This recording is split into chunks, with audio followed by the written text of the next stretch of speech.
Today, I'm going to show you how you can use lines and shapes to create dynamic compositions in areas of interest in your artwork in order to improve your next piece or project, whatever you're working on, in order, elevate it from being amateur to more professional looking finished project.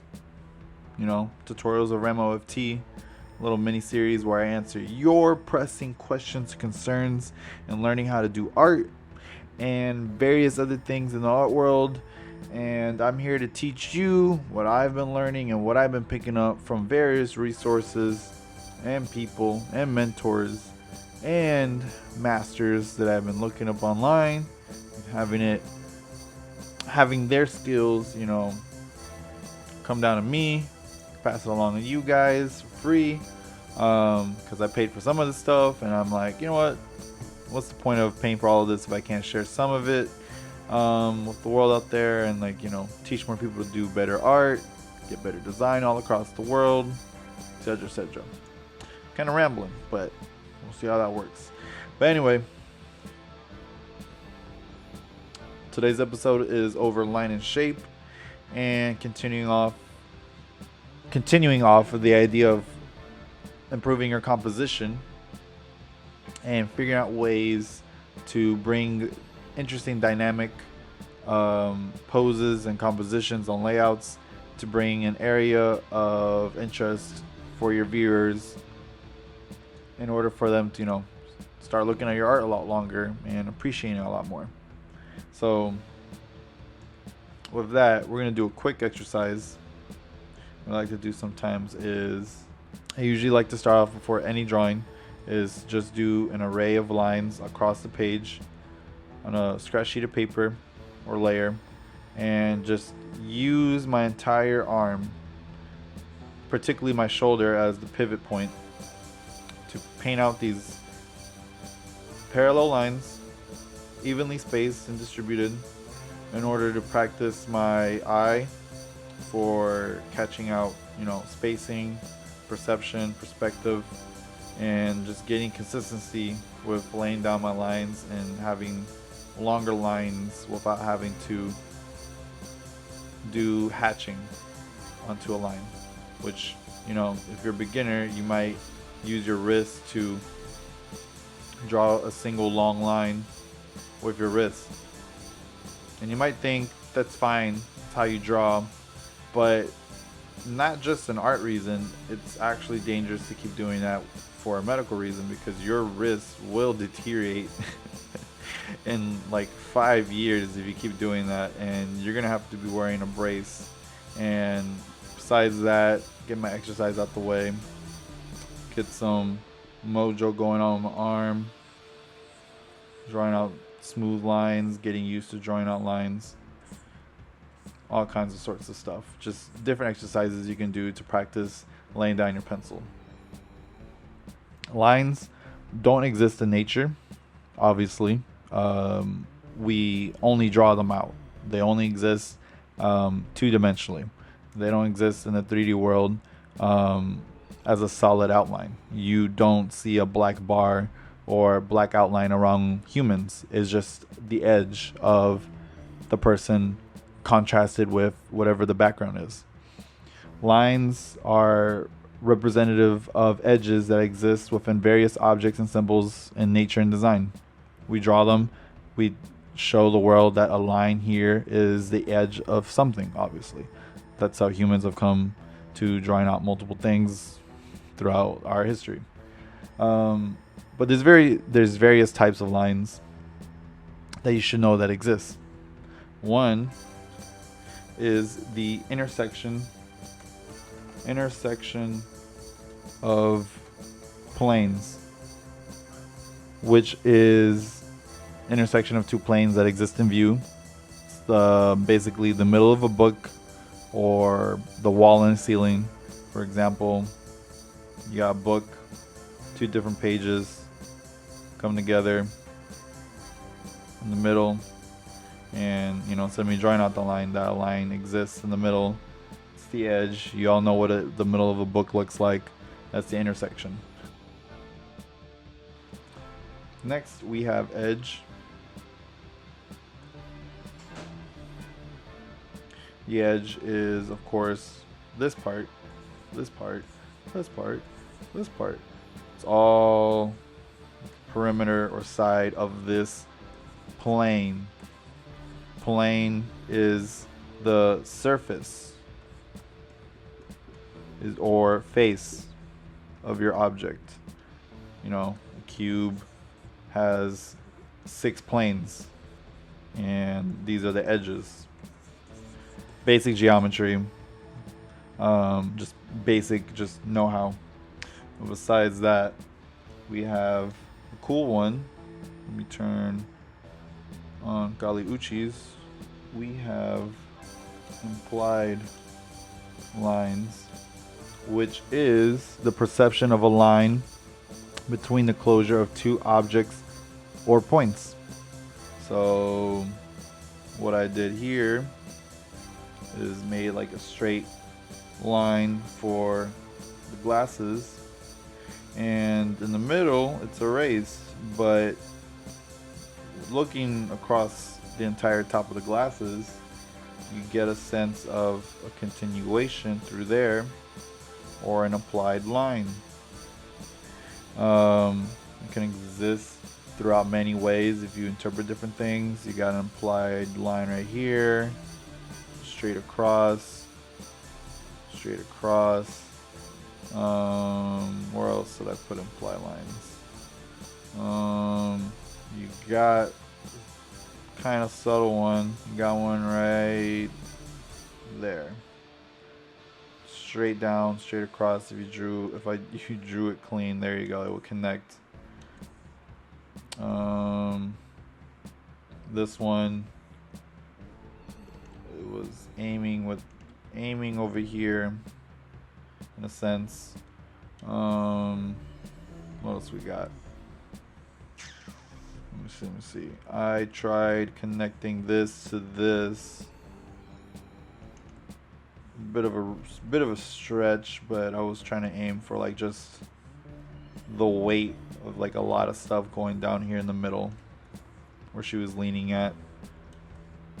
We got a bit of this or this. You can go either ways, or this, just going straight across, or even this, just lines running through.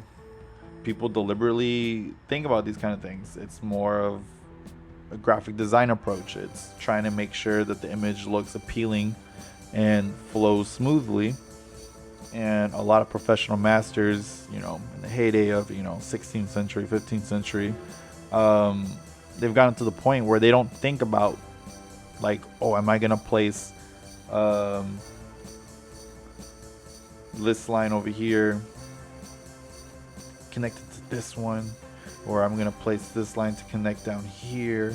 It's something sometimes that they do naturally, unconsciously in their head, because they do it for so long that they know what looks good, they know what direction they want to put a composition in. They'll still do sketches, they'll still plan out and do the creative strategy of like from idea to design and research to laying out a sketch and then laying out the final composition and finishing the artwork.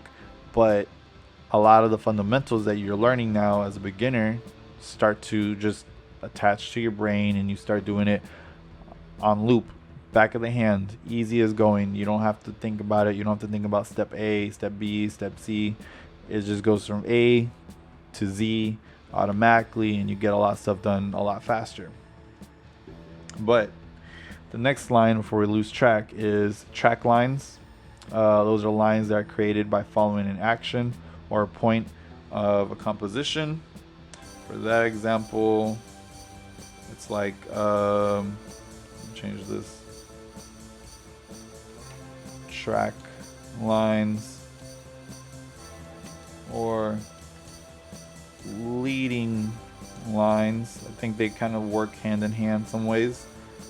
What you got here, for example, is if I have a jet and it's shooting out a stream. This is the tracking line. Because not just in design, let me draw another jet. So even then, like, pay attention, sometimes I'll line it up. Kind of cool stuff like that. But anyway, these are the tracking lines, because in the real world, the airplane is going this way. You're following the end of the trail. You're following along. You're going ahead. Now, leading lines is when you have another subject or a point. Leading lines is this lead object right here is pointing towards this. Your eye follows a tracking line and it gets to the end. You don't stop here. This is implying that it's heading in this direction. Your eye naturally follows it up to wherever it's pointing at, whether or not this exists or if it's just,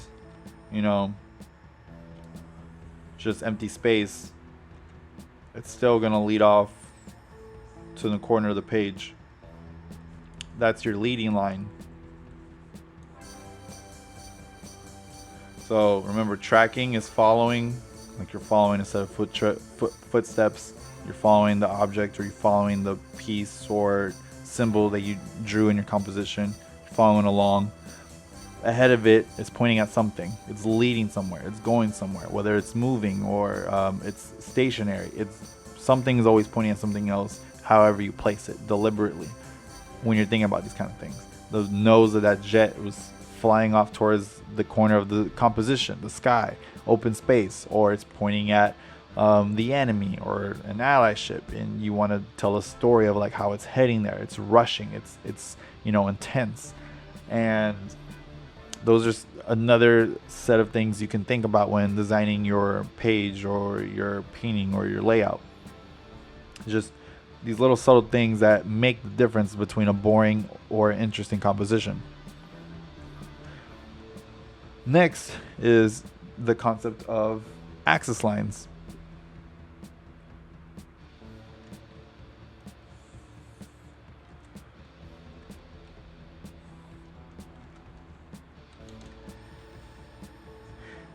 Axis lines exist in shapes that have directional force that create an implied center line.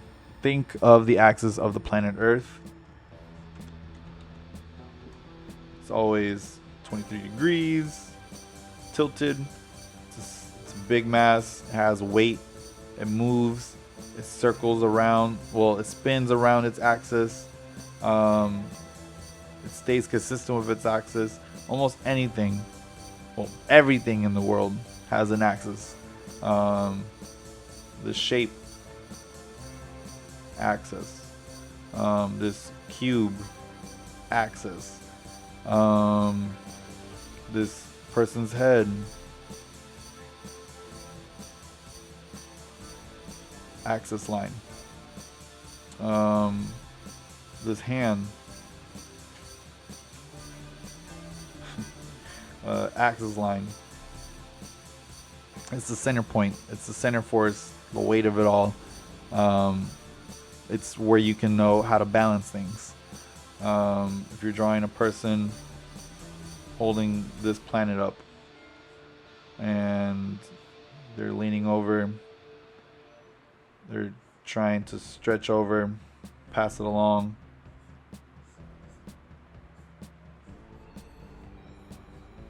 They got an axis line going through the middle of them. That's where they rotate on. That's their centerpiece. Easy enough to understand. We have a contour line, or it's a line that follows the form of anything that's too thin to like actually take the effort to draw out, essentially. Basically a line that represents an object, you know, and you don't have to go too in detail into it unless, you know, that's the focus. Let's say I have a desk, a lovely desk. I have like a paper bowl for my cereal, eating in the back of the classroom. And then I have like my earbuds. And I just need a contour line to represent it. It's just too thin. It's not important in the composition. It just needs to be there to get the gist of the idea. Basically, that's it.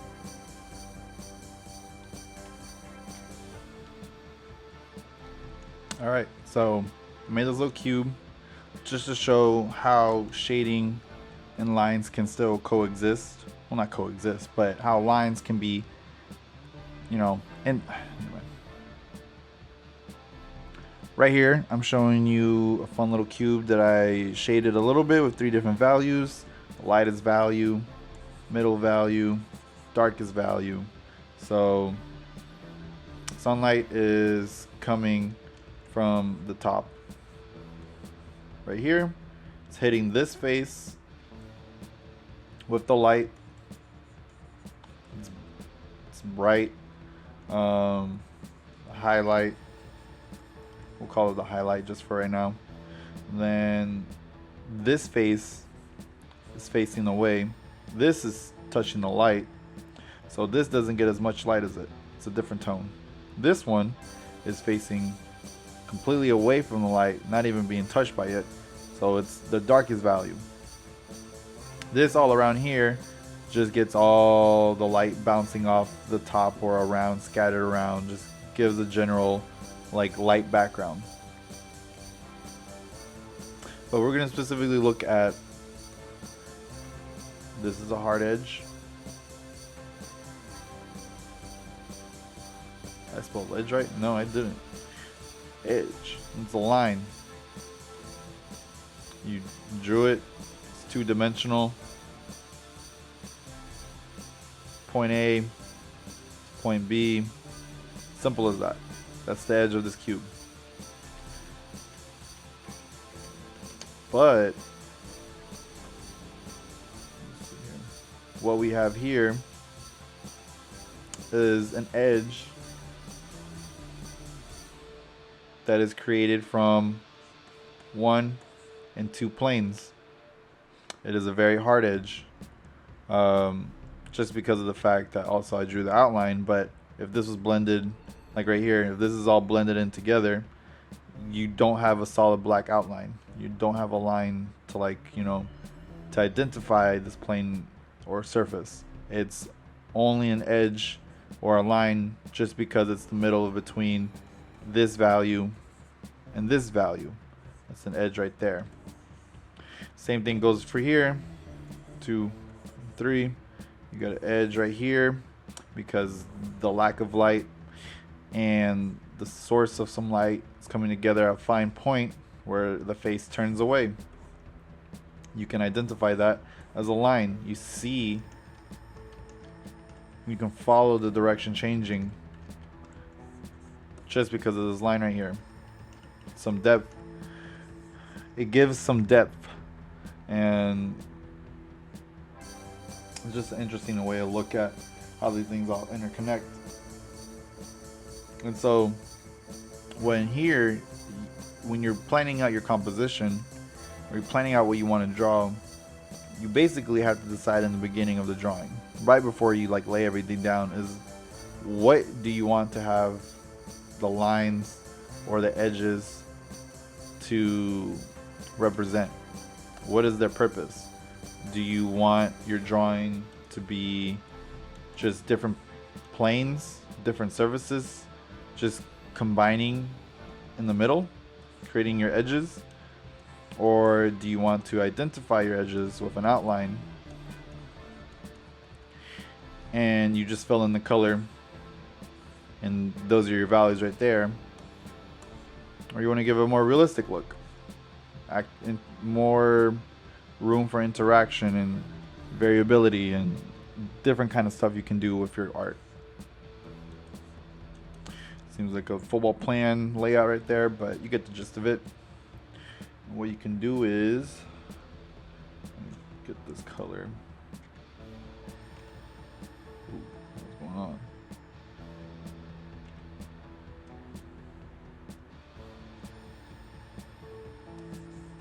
You can blend it out. Blend it out into the background. Give it a cool effect. You can blend in. Ooh, don't want to do that. You can blend in your edges to be more soft and subtle. And I don't like doing that.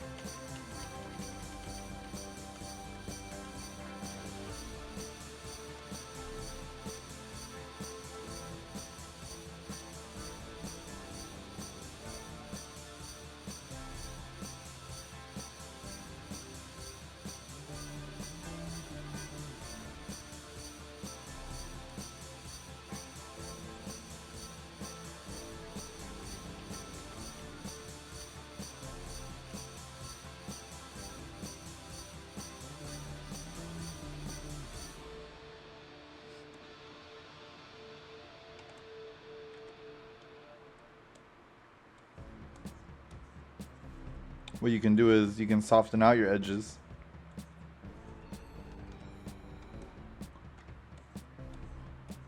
Have it be more smooth, round it out.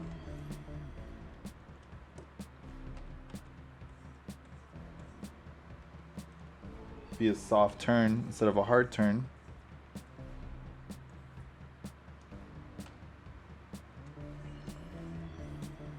Or go back to it being hard.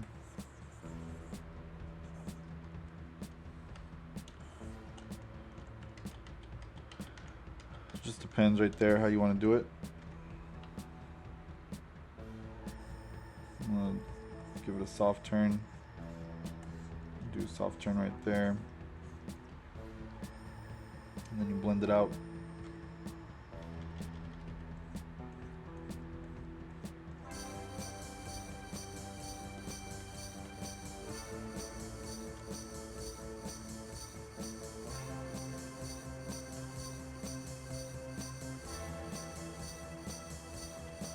There you go. It's a softer corner.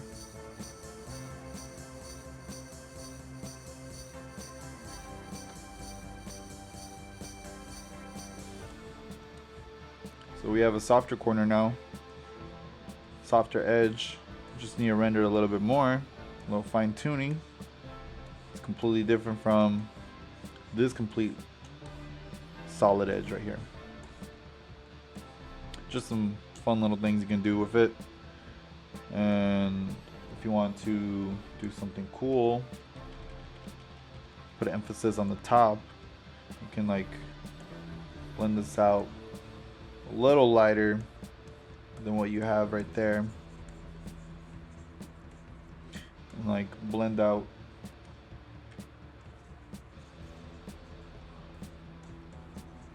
the side of the box.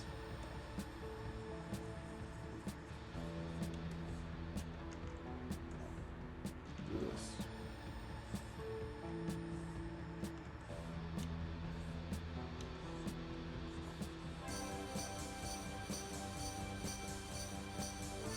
Nope.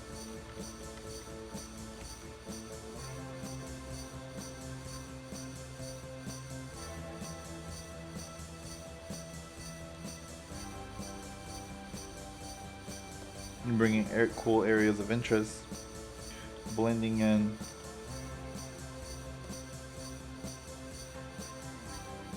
the background into this part, having this still being a single source of light. You know, this face facing away, getting some of the light here, and just this being complete darkness, so it looks like it's a flashlight shining on this whole, just this area. just some things you can think about.